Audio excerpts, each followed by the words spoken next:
Good morning, students. We are continuing chapter 4, nutrition in living organisms. Okay, last lesson we covered nutrition in plants, right? And in today's lesson we are focusing on animals. Okay, so the objective for the day is we'll be able to identify the types of nutrition in animals. Animals का nutrition types को हम आज पढ़ेंगे, ठीक है. And what do we mean by nutrition? Nutrition is the process of taking food and creating energy out of it. Organisms खाना खाते हैं और उस खाने से एनर्जी मिलती है उनको, उसी प्रोसेस को हम न्यूट्रिशन बोलते हैं, राइट?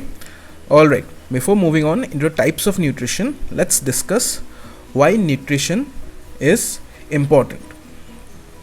ओके, न्यूट्रिशन ज़रूरी क्यों है? Okay, you have been given 3 diagrams here. 3 diagram आपको दिए हुए हैं. Okay, and you have to make a smart guess.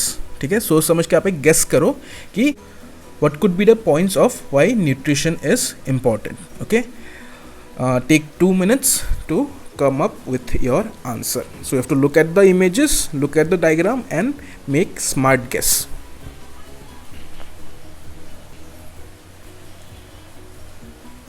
Alright, so your points will look like this.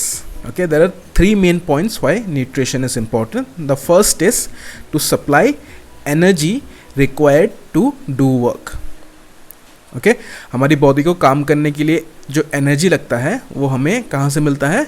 Nutrition से. Okay, it's similar to without petrol a car or a bike cannot run, है ना. Similarly without nutrition we do not have any energy and we won't be able to do any work. ठीक है, हमारे पास energy नहीं रहेगा बिना nutrition के और हम कोई भी काम नहीं कर पाएंगे. ठीक है, that is the point 1. The second point is nutrition helps in growth and development of the body. ठीक है, न्यूट्रिशन से ही हमारी बॉडी ग्रो कर पाती है. You become tall, strong, smart only when you have proper nutrition. अच्छा खाना खाओगे तभी आप स्ट्रॉन्ग बनोगे, स्मार्ट बनोगे और टॉल बनोगे. Okay, the last point is to fight diseases. Okay, nutrition आपकी प्रॉपर होगी तभी आप बीमार नहीं पड़ोगे. आपकी न्यूट्रिशन अगर ख़राब है तो आपको अलग अलग तरह की बीमारी हो सकती है. Okay, all right, now let's come to the type of nutrition in animals. Animals में जो न्यूट्रिशन होता है ना उसको हम डिफाइन करते हैं. Okay, now we know that animals cannot make their food inside their body like how green plants do, है ना. ग्रीन प्लांट्स अपने अंदर ही खाना बना सकती है with the help of sunlight, water, carbon dioxide, है ना. But animals cannot do that, so they depend on other plants and animals to get food. Okay, so all animals show heterotropic nutrition. Heterotropic means they cannot make their own food. Okay, and under heterotropic nutrition animals show 3 type of nutrition. The first one is holozoic nutrition, the second one is saprozoic nutrition, and the last type is parasitic nutrition. Okay, let's see one by one what each of this nutrition means. Okay, first we have holozoic nutrition. Holozoic nutrition का पहले हम लोग देखते हैं. Okay, holo means whole, ठीक है, पूरा. Okay, and zoic means animals. Okay, holo means whole and zoic means of animals. Alright, so in holozoic nutrition animals ingest and do internal processing of solid and liquid material. Okay, ingest means food को body के अंदर लेना और फिर जब ये food अंदर जाती है वो फूड किस में कन्वर्ट होती है? एनर्जी में. ठीक है, तो ये सब बॉडी के अंदर होती है. Okay, also you have to remember in this type of nutrition animals eat both liquid and solid materials. Solid भी खाते हैं और लिक्विड भी खाते हैं. Okay, next come to the next point. This is that the holozoic nutrition can be broken down into steps.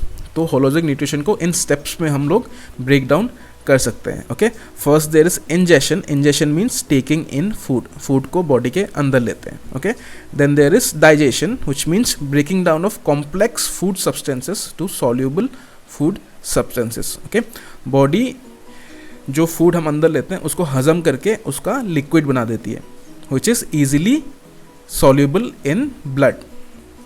Okay, next there is absorption, okay, which means digested food diffuses into bloodstream. Okay, जो खाना soluble substance में बन गया है, liquid में बन गया है, वो blood में ट्रांसफ़र कर दिया जाता है ताकि वो अलग अलग बॉडी पार्ट्स में जा सके. Okay, the next point is assimilation. Assimilation means transport and use of absorbed food by body cells. Blood में फूड जाने के बाद वो ट्रैवल करती है हर एक सेल तक. हमारे बॉडी में जितने भी सेल हैं सारे सेल्स तक वो फूड पहुंच जाता है और इससे सारे सेल्स को एनर्जी मिलती है. Okay, the last point is egestion. Egestion means removal of undigested food. Okay, जो खाना अपने बॉडी में हजम नहीं हो पाता है उसको हमारी बॉडी बाहर निकाल देती है. This process is called egestion. Okay, so in holozoic nutrition all these steps are followed one by one: ingestion, digestion, absorption, assimilation and egestion. And holozoic nutrition ज़्यादातर बड़े एनिमल्स करते हैं, like animals, cows, tigers etcetera. Okay, चलो let's come to the human digestive system. Okay, we have studied about this in our previous classes. Let's see how much you remember. Okay, in this diagram you have to tell which organs are these. ये organs कौन कौन से हैं आपको बताना है.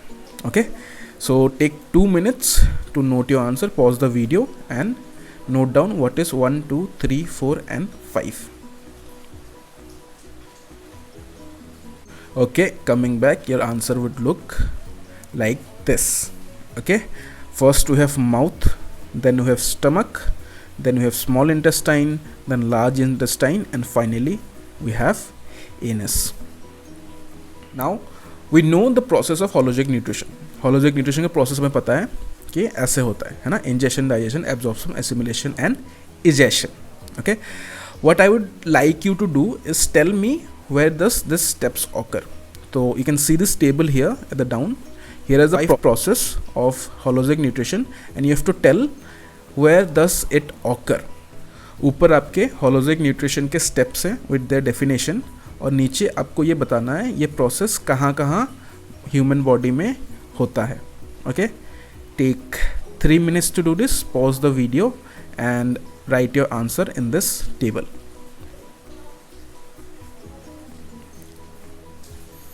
Coming back, here are your answers. So ingestion occurs in the mouth, digestion occurs in the stomach, absorption occurs in the small intestine and large intestine, assimilation is done in the blood.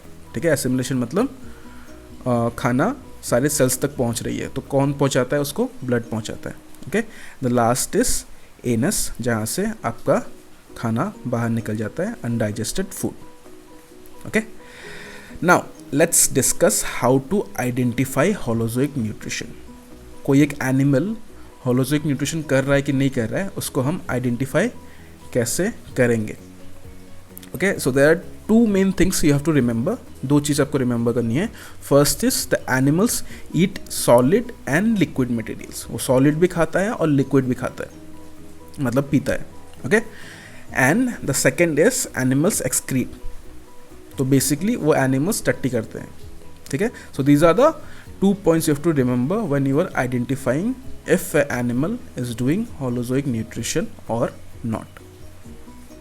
Now you have exercise. So what you have to do is you have to identify if the following animals do holozoic nutrition. या animals holozoic nutrition कर रहे हैं कि नहीं कर रहे हैं, ये आपको बताना है. Okay, pause the video. Take 2 minutes to answer this.